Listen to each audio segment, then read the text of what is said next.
Nigel Farage of the EFD group. During the hearings, quite apart from the inevitable political shenanigans that we had between the big groups fighting each other for obvious reasons, there seemed to be some disturbing signs of some individuals raking up old battles even from the Second World War, certainly from the Cold War times, and that was influencing what they were doing. Did you detect that, and did it disturb you?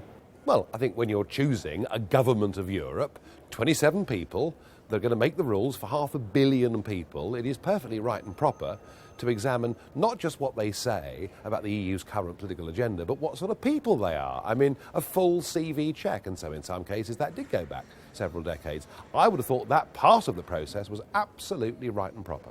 But I mean, there were signs, I thought, at times of, for instance, old battles between the Slovaks and the Hungarians raising their heads again. Well, difficult to avoid, isn't it? I mean, it's quite ironic, isn't it, that as we're all here in this European Union and we're all supposed to be sort of part of this new entity with its own flag and its own anthem, the old nationalisms haven't gone away. So don't be surprised by that. But I mean, listen, I was part of this. I mean, in a sense, you know, our group was asking Baroness Ashton about her past with the campaign for nuclear disarmament, asking her questions. Did she take money from the Communist Party during that period of time? I mean, it seems to me that when you've got somebody who's going to be helping to frame our common foreign security and defence policy, they are perfectly reasonable questions to ask. But I mean, don't people change over the course of time? Oh, of course they can, and that's fine. You know, and what you're looking for is you're looking for an honest answer, and you're looking to hear that people have changed. I mean, that's fine, and certainly in her role, change was necessary. But in fact, what we got, I mean, in her case, was just a complete refusal to answer any questions about that period of her life.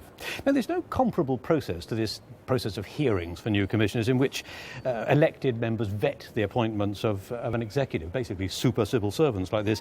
Even so, some have criticised it as a pretty weak example of democracy. What do you think about that? Well, yeah, I mean, look, this is the political class interviewing the political class. I mean, people like Michel Barnier, one day he's sitting in the middle of the chamber and the next minute he's being interviewed to be a commissioner. So there is a feeling that whilst they're different branches of it, they're actually members of the same big club.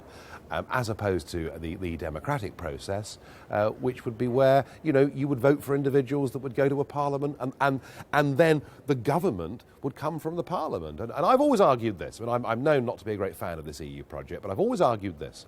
If they'd use the Constitution as an excuse to make the government of Europe come, not from the European Commission, but from the European Parliament itself, I suspect that at the moment the European Union would be enormously popular in the minds of most Europeans. But they've chosen not to do that, and whatever they've done, it's window dressing. It's still a very remote process. These people are appointed by their mates and vetted by their mates. It's not going to happen, though, is it? Because the member state governments are never going to want the Parliament to have that sort of power. No, of course they're not going to want that. I mean, but there is an even more important point than that. And that is that the way the European Union has moved forward isn't through the member state governments, it's through the Monnet method.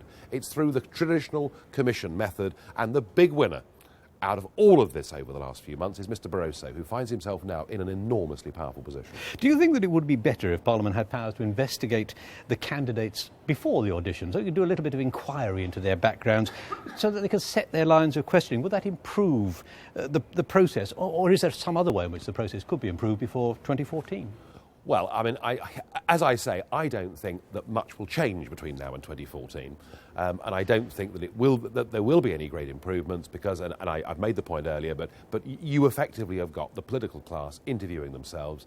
I mean, listen, if you believe, if the European Union is a set of democratic institutions, then why not involve the people, and why not have an election for the Commission President? I mean, that would be a far more democratic way of doing it than the way we're currently doing it. But what I've seen with the passing of the Lisbon Treaty, and what I hear in these chambers, is that actually the one thing all the EU institutions are really frightened of is European public opinion.